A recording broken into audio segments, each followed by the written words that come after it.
हमारी बात हर विद्यार्थी अगर मान ले, हमें फिर इसका उत्तर दे। आप अपने ब्रह्मचर्य को छीण मत करना, आप कोई नशा मत करना जब तक विद्या अध्ययन कर रहे हो, ये बहुत बड़ी साधना है।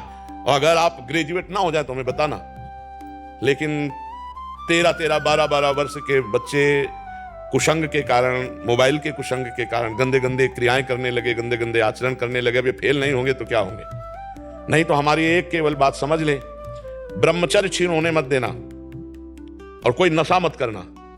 फिर आपको देखो अपने आप ब्रह्मचर्य आपको पढ़ाई में न लगा दे तो बताना।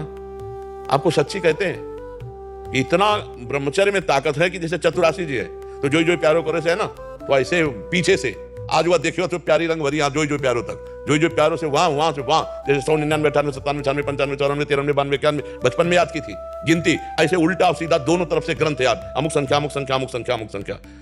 हम अगर जिस कार्य में लगे तो उसमें तन्मयता, अब कैसे बताएं, सैकड़ों हजारों बच्चों में फैल गया है हस्तमैथुन, हजारों बच्चों में फैल चुका है। मुख्य कारण यही। हाँ, और मुख्य कारण यही, और डॉक्टर सपोर्ट करते हैं तुम्हारा स्वास्थ्य अच्छा रहेगा। हम अपनी किसानी भाषा में कहते हैं गेहूं की फसल, जो अगर कोई किसान हो, इनमें कोई किसान किसानी जानता हो तो जानना, गेहूं की फसल जब गलेथ में आती है, गलेथ का मतलब होता है बाली निकली नहीं निकलने वाली है, और आप काट लो ना भूस मिलेगा ना दाना, और 1 महीना और ठहर जाओ, बाली आ जाने दो, दाना पक जाने दो, तो 40 मन गिरेगा के। तो हम कह रहे हैं 20 वर्ष तक जवानी का गलेथ आता है, उसको ब्रह्मचर्य में रखो, उसको काटो मत। और 20 के बाद जब ब्याह करो तो 20-25 वर्ष तक आप संसार के खेल खेलो, आप देखो कोई परास्त नहीं कर सकता।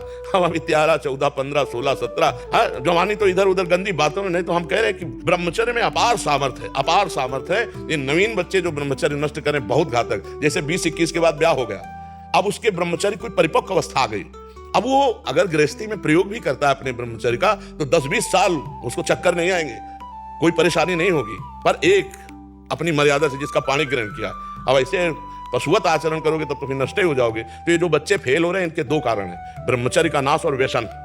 तो माता पिता के आचरण भ्रष्ट होने के कारण बच्चों के आचरण और भ्रष्ट होते चले जा रहे हैं। इसीलिए शिक्षा तो है ही नहीं महाराज जी, कहीं ना स्कूल में सिखाया जाता है हमें, ना समाज में सिखाया जाता है। ये ऐसे शिक्षा महाराज जी आप दे रहे हैं तो समझ आ रही है, ये तो बड़ा महाराज जी माता पिता सिखा नहीं सकते, बाहर दोस्त आती हैं वो तो और परमात्मा में घुसा दें ऐसा। हाँ, जैसे हम लोग स्कूल जाते थे तो हम लोगों को अलग से मक्खन अम्मा देती थी, पढ़ाई है बच्चों की बुद्धि लगती है। अब चाउमीन खा के स्कूल जाते हैं या 1 लीटर मठा और 2 रोटी शाम की बनी हुई, और जब मीसो तो पूरा वैसे खस्ता की तरह जल्दी से सुबह पाया और दौड़ लगा के 3 किलोमीटर स्कूल था, स्कूल गए तो वो सब पच जाता था और पौष्टिकता थी। अरे आज के बच्चे देखो ना, चाय पीते हैं प्रारंभ में ही, चाय ये 40 के बाद की बात है, या जो बहुत दिमागी कार्यों में लगे हुए हैं जैसे कंप्यूटर आदि में, दिमाग थकान हो रही, थोड़ी सी चाय ले ली। अब नए बच्चे चाय की जरूरत है, अब वो सुबह बेड टी चाहिए उनको, 9 बजे तक सो के उठ रहे हैं, बेड टी पी, और उनके खान पान क्या होते हैं। इसके बाद जो स्कूल में हमारे तो वो बताते थे संस्कृत के जो थे कि ब्राह्मी लेकर पीना चाहिए जिससे स्मृति शक्ति पुष्ट होती है, ब्रह्मचर्य पुष्ट होता है। तो ऐसा खान पान रहता था। अब खान पान में क्या रह गया, आप देखो खान पान में क्या रह गया। तो हमारे बच्चों की भविष्य खतरे पे है। जब कभी बच्चे खड़े होते हैं आकर ना, कि उनको 2 शब्द में यही समझाते हैं, हमारी इतनी बात मान लो, गर्लफ्रेंड बॉयफ्रेंड इससे बचो, अभी अवस्था नहीं है। हम कहते हैं दोस्त बनाना पाप नहीं है, लेकिन दोस्त के साथ पाप करना पाप है। दोस्ती बना, दोस्ती कर लो। अगर आपको ऐसा लगता है कि हम दोनों दोस्त आजीवन रहे तो अपने माता पिता से स्वीकृति लेकर पानी ग्रहण करके बाद में पहले पढ़ो लिखो, नौकरी पेशा में आओ, दोनों दोस्त बने रहो, गंदा आचरण मत करना, और फिर पानी ग्रहण करके फिर ब्याह करके, तो वो संबंध जीवन भर निर्वाह होगा।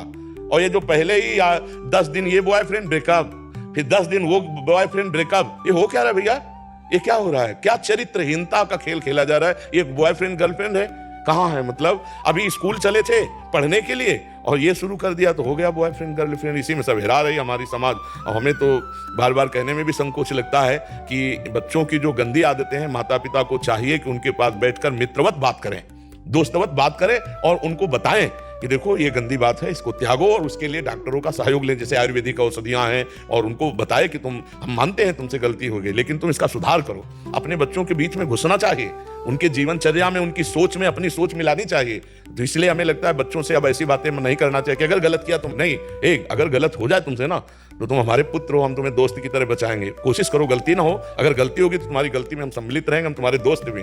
तो बच्चे का उत्साह बनता है, वो अपनी हर बात माता पिता से शेयर कर सके तो बच सकता है। पर ऐसा प्रायः माता पिता नहीं होते हैं, प्रायः भय प्रदान कर देते हैं। हमें लगता है भय की वृत्ति से आप बच्चों को नहीं बचा सकते, प्यार की वृत्ति से बचा सकते हो, भय वृत्ति से नहीं बचाया जा सकता। और ये बहुत बड़ा रोग है, आपको हम कैसे बताएं। एक 13 वर्ष का बच्चा खड़ा होना मुश्किल हो गया। अब बच्चे हैं, उनको तो कुछ समझ में नहीं आ रहा, उनको तो लग रहा है सुख का साधन है, और वो 8-8, 10-10 बार तो खड़े होना मुश्किल हो गया। तो हमें लगता है यार बच्चों को बचाओ। तभी हमारे भारत की जो पीढ़ी है वो इन्हीं में कोई एमएलए है, इन्हीं में कोई सांसद बैठा हुआ है, इसी में कोई महात्मा बैठा हुआ है। मान लो अपने लोग स्कूल में पढ़ रहे थे, पता थोड़ी होता कि हम एमएलए बनेंगे। अगर सही संस्कार हुए तो हमारे भारत का इसमें उत्थान होगा कि ये नई पीढ़ी संभाल ली जाए, माता पिता समाज मिल करके इनको व्यसन मुक्त करे, व्यभिचार मुक्त करे, तो ये आगे बढ़ सकते हैं। पंडित दीपक शर्मा जी।